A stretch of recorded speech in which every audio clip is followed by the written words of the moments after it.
It's a deconverted man, and I'm here. Alright, so I'm going to talk about this. Julian Sunny posted a comment to me on a Kizzume comment thread, and I thought I'd read it and respond to it here because that's what I'm doing. Alright, so they said to me, I'm a recent convert from pantheism to Orthodox Christianity. Take a look at your channel, and what I've seen your main topic of discussion is the existence of God in general. May I ask, what is your epistemological view of the world besides the general label of atheism? Oh, that's a simple question. So I answered, yeah, I guess I'll read my answer, just to have some context. The label of skeptic is what I apply to myself, along with atheist, agnostic, atheist. For skeptic, I do not mean to doubt, but to hold in judgment.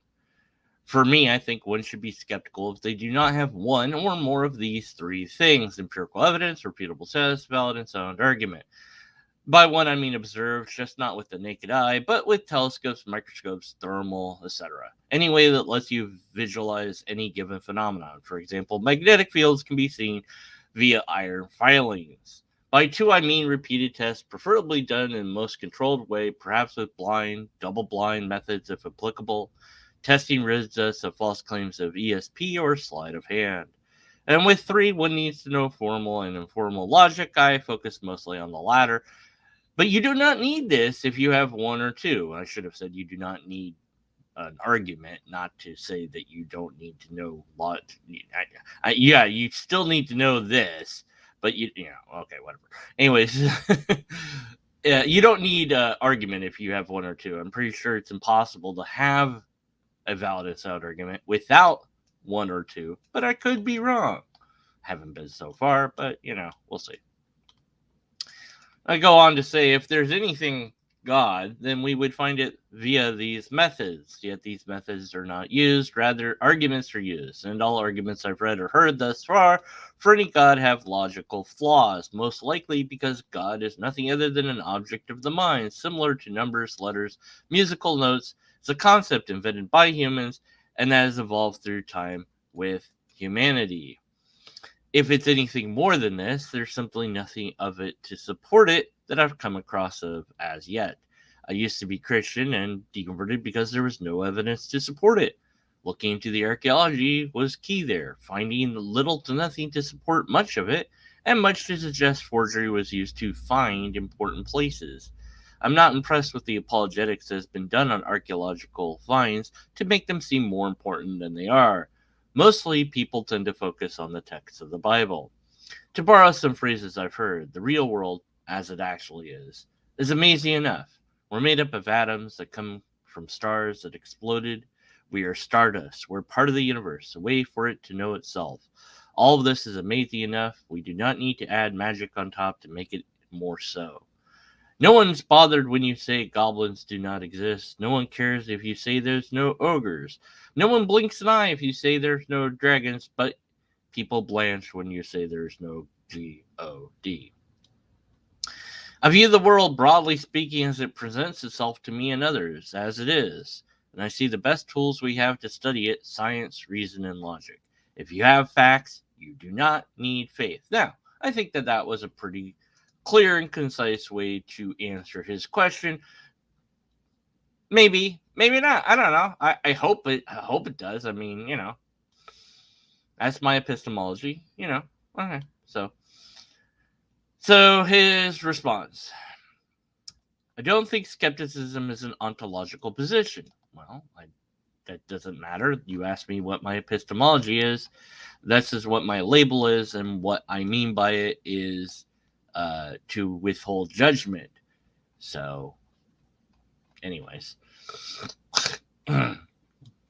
only a basic principle for sound reasoning. Having no position at all, I am an X and non-Y, would make impossible the possibility to justify any argument. Right, but I didn't say that I have no position at all. Said if the thing lacks these any of these three things, then I hold in judgment the conclusion. But what from your describing would assume you would adhere to some form of naturalism verificationism. I don't know why people assume this. I don't. I wish they would ask. So no to naturalism only because when I have read what naturalism is, it is defined essentially in a number of ways, but essentially that nature is all there is. For materialism, material is all that there is. That is a absolute statement. And I don't know all there is. I only know what I've observed thus far. I could say the natural and or material world is all I've observed thus far, but that wouldn't be naturalism. Verificationism, possibly, because I kind of like to verify that things are real. Just call me picky about that, I guess. I'm not really sure that applies to me per se, but if it does, okay. All right. This is why I wanted to do the video, though. The first two premises do not apply to the argument for God's existence. Why not? So there's no empirical evidence, no repeatable test for God, or actually for the argument of God. Interesting. Which I would also think that applies to God. If it applies to the argument, then I think it would be fair to say it probably applies to God as well. But you're relying upon an argument that does not have either of these. No empirical evidence, no repeatable tests. So how could you possibly have a valid and sound argument if you don't have a way to demonstrate that the argument is true? What method would you use to show that the argument's valid? How could you attempt to do that? And see, this goes into my philosophy of logic a little, I suppose. What logic is a tool, a shortcut, if you will, a way to have a formula for a given set of parameters. If A is B, B is C, then A is C. It's quite simple. Well, at least in my view. Maybe it's harder for some and easier for others, and so on and so forth. So if you say, well, either the light's on or off, it's not off, so it must be on. Well, there's some problems logically speaking with that, because you've performed a logical fallacy. Now, the light might be on in reality, but your argument's flawed. Okay, so that's just the structure of the argument. You could have a flawed argument. It's like either the light's on or off. If the light's on, then I'm a lobster. I'm not a lobster, so the light must be off. But the light's actually on in reality, so I must actually be a lobster. But none of it makes sense, logically speaking. It all falls apart.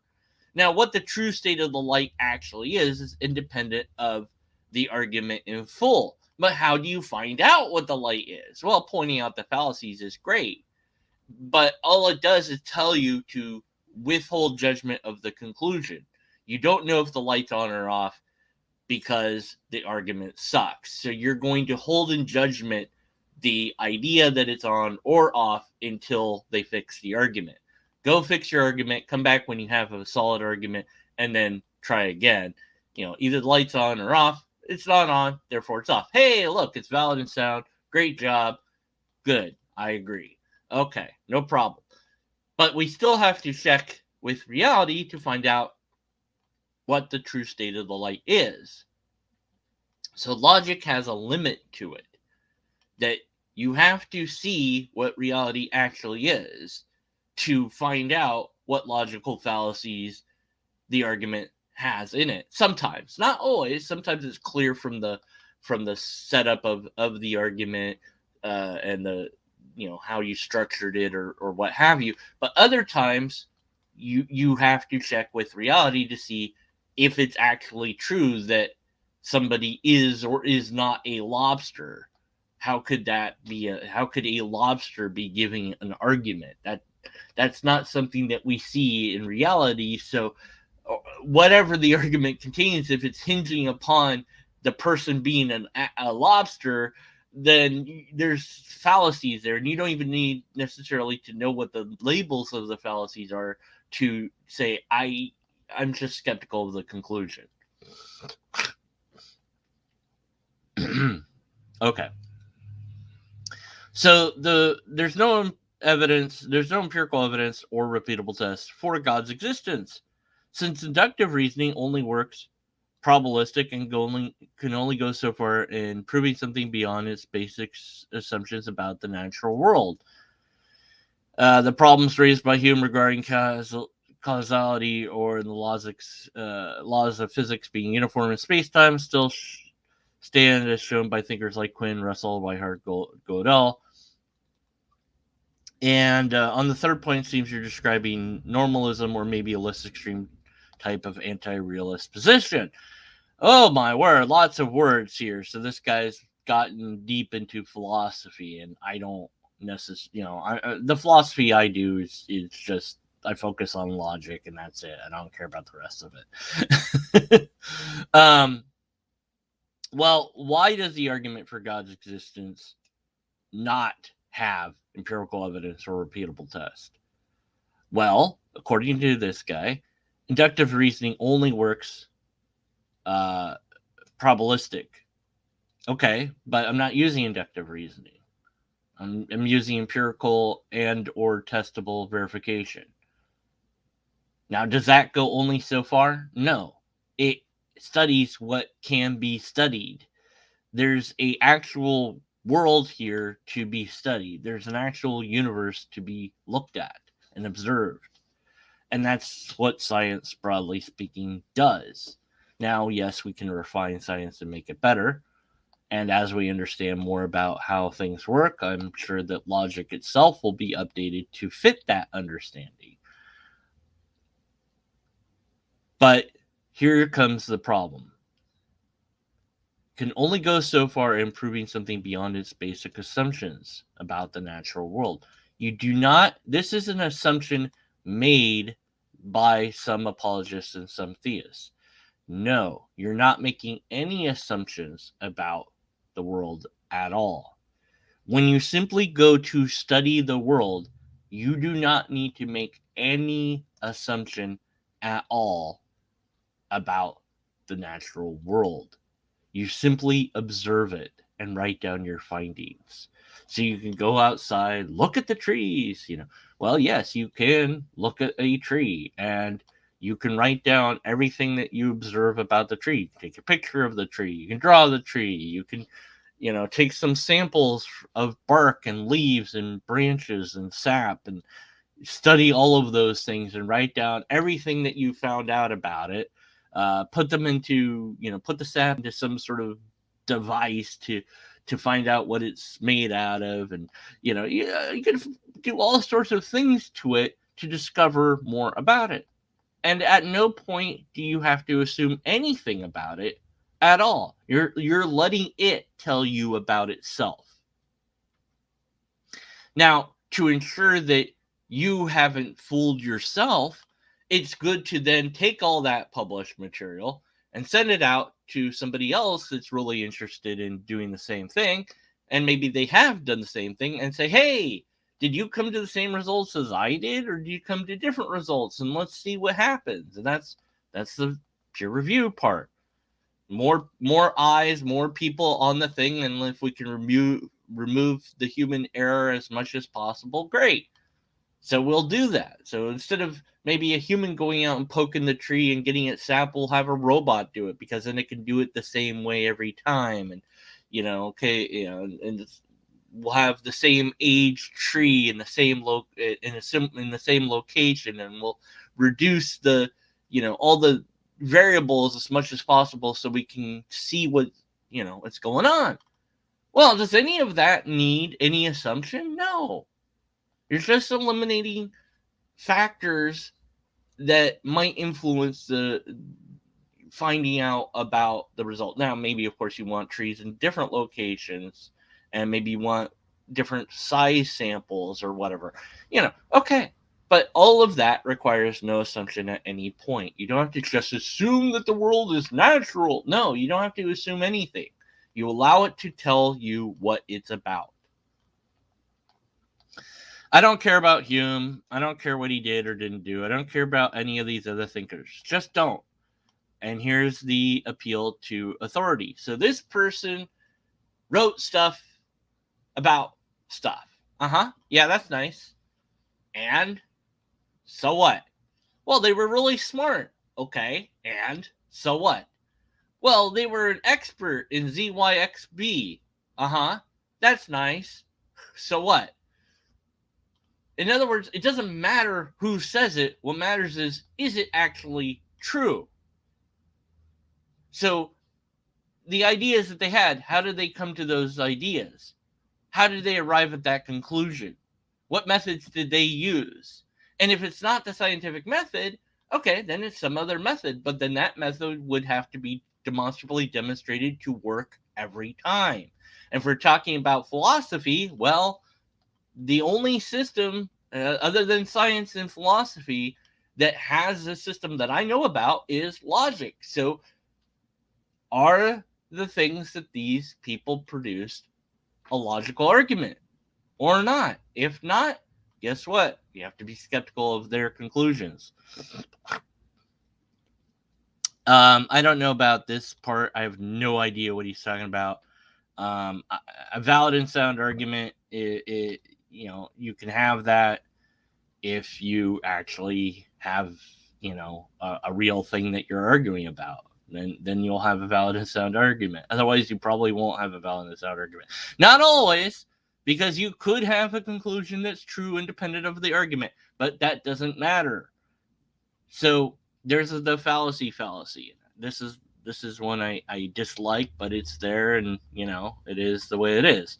So when I said, premise one, either I'm a lobster or my light is on. Premise two, my light's off. So conclusion, I'm a lobster. Whatever, it's like, it's completely flawed. It's like, oh no, you're not a lobster in reality, regardless of what the argument's flaws are.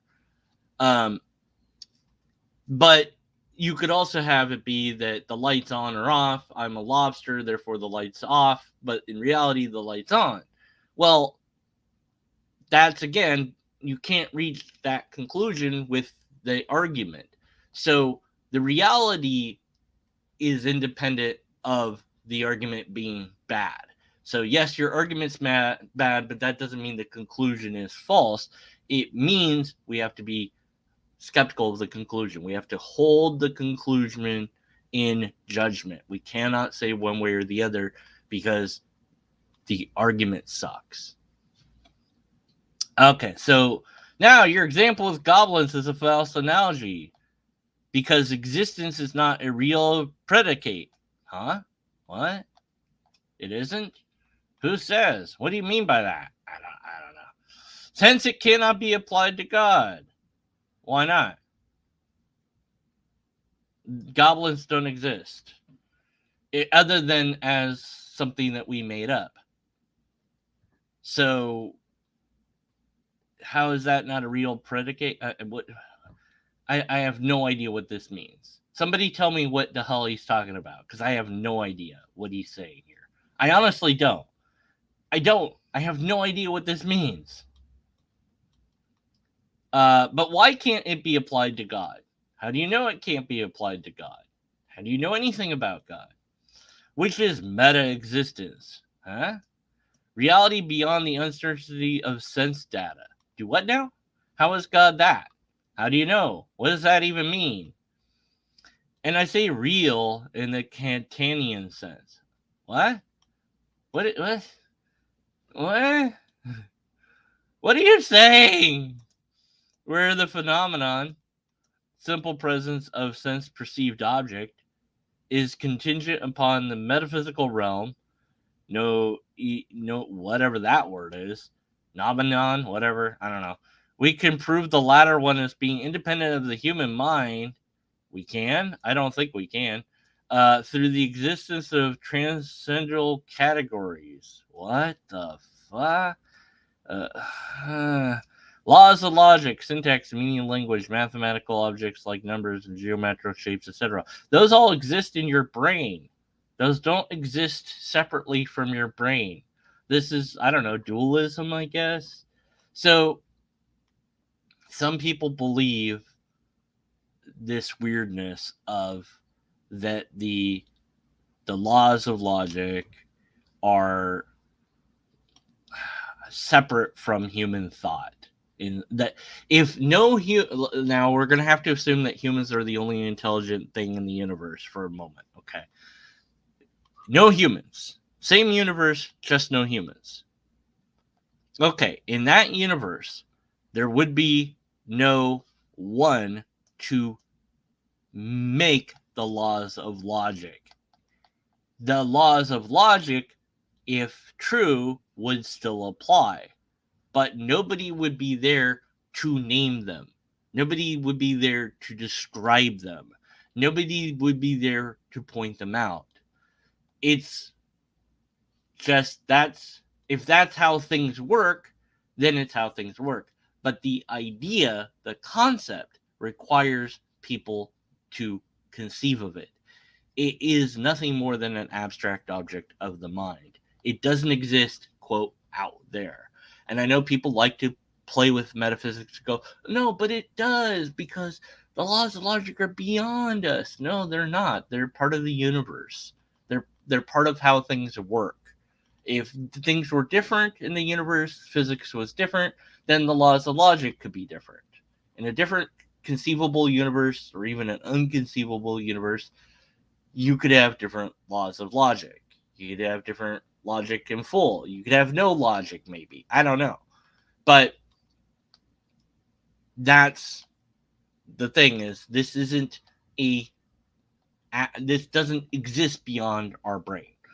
Neither does syntax, meaning of language, mathematical. None of this exists beyond our own brain. Those are all ideas that we've come up with to label things that we've observed. And without us, there would be no labeling of those things.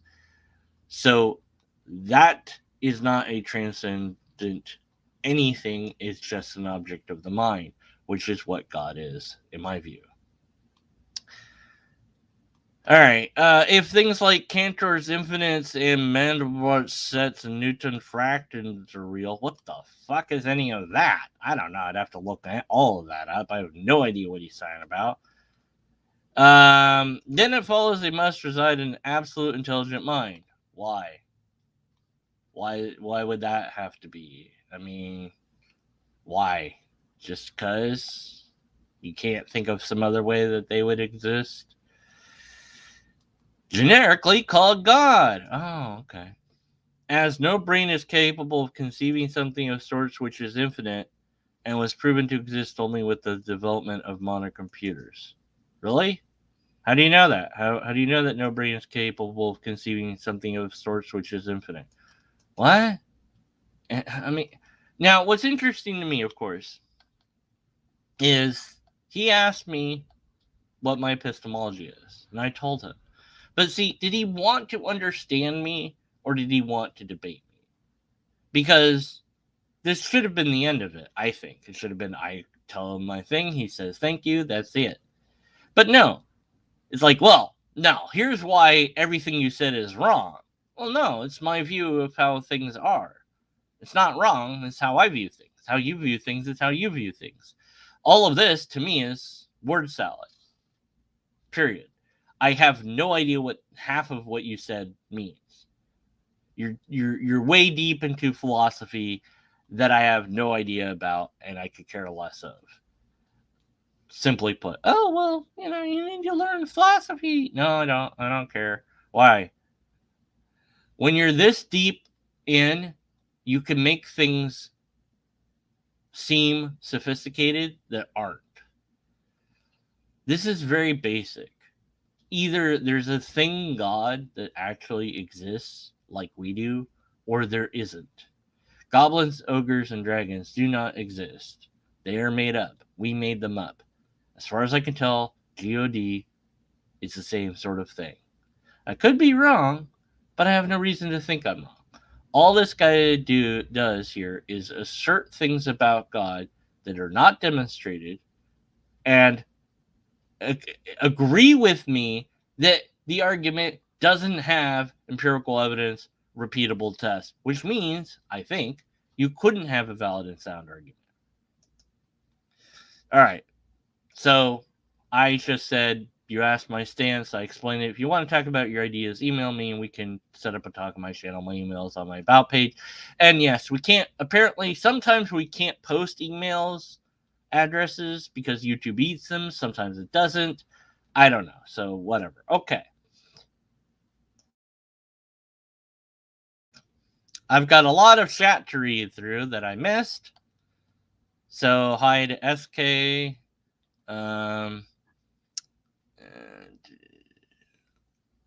Let's see if the light. Let's see. The power is off. The light won't come on. The light won't come on. Therefore, the power is off? No. Inductive, abductive. Yes.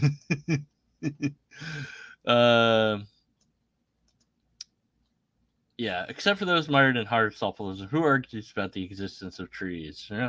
Yeah, well, I don't know, but look at the trees. That proves good. All men are mortal. Socrates is a man. Therefore, Socrates is mortal. Yeah, valid. Philosophical. Yes, sound. Premises do. The end syllogisms are circular with presuppositions. I hate that. No. No, they're not. No, but yeah, using that guy's statements, I guess that would be true, wouldn't it?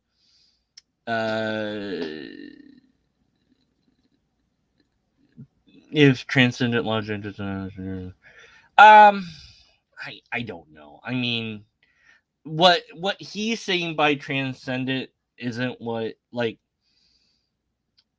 whatever logic, logic just maps to our universe, like how reality is.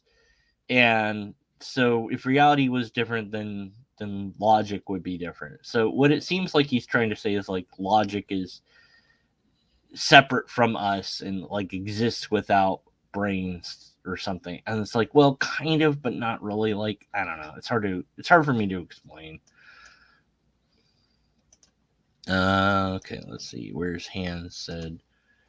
To go from an agnostic like Hume to an atheist like Russell and end up with proof God sounds kind of BS for me.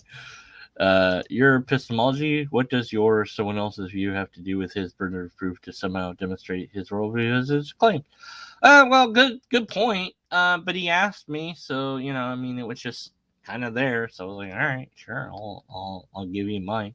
But yeah, he hasn't supported his.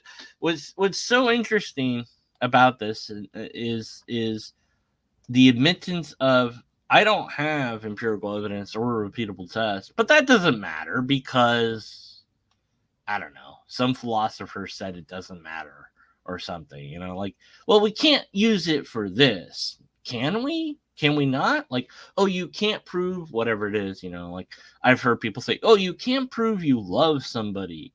Yes, you can. Yes, you could. You could prove it scientifically if you had the equipment to do so. It's a bit ridiculous, but you could do it. Usually people don't, but that doesn't mean we couldn't. So I would say, show me something that doesn't have empirical evidence or repeatable tests for it, or a valid and sound argument. Now, the objects of the mind, like laws of logic or whatever, a lot of those are axioms. A lot of those are true just because they are. So you need, like, a truth table.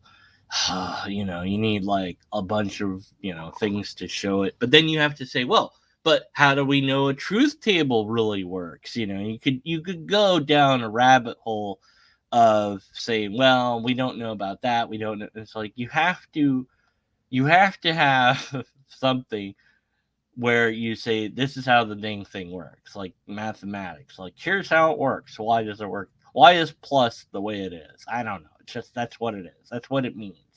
What is one? What is the number one? It's not a thing, but it also is. But it kind of isn't. It's like it doesn't really exist, but it does. It's in your brain. What is it? It's not a thing you can hold in your hand, though. I mean, you could hold the thing that looks like the number one, but it wouldn't be the actual number. My brain. So it's like these abstract objects of the mind. I think people go, well, that's like those exist, so God exists, and it's like, well, you've proven my point then, because the number one exists in your brain, and so does God. So we agree. And it's like, no, but they really exist. It's like, but do they? Like, do they exist outside of our brain? No, not really. So then God doesn't exist outside of our brain. There you go. And I think goblins, ogres, and dragons all are good analogies for God.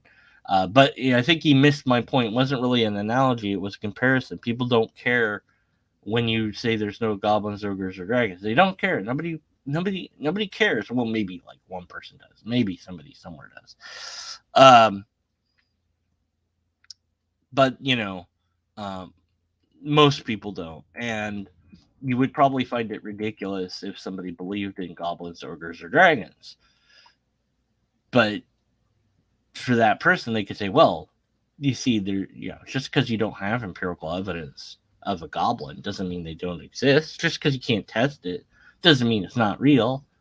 Here's a bad argument for it. You can't use arguments for it because goblins are transcendent above logic and reason, and you can't understand that, and no human can conceive of it. So that's what makes them real. What? You could do all that, and it would be the same. It'd be exactly the same. So, what is your methodology? You know, in the end, beware of someone switching burden of proof and then following it with an argument from ignorance. Yeah, well, basically. Um, so, anyways, I thought that was interesting. Shared it with you guys, girls, robots, etc., out there. And leave your comments below. Explain what the bleep he meant by all those words he used, because I'm dumb, I guess. So make me not dumb. I could look them up, but I'm not gonna, because I'm lazy. So you do it for me if you want. And if you don't want to, I understand. Whatever. Okay, I'm gonna hit the button now. See you later, lobsters. Okay. Well, anyways, that was the thing I did. What do you mean we're still on? Bleep! I did hit the button.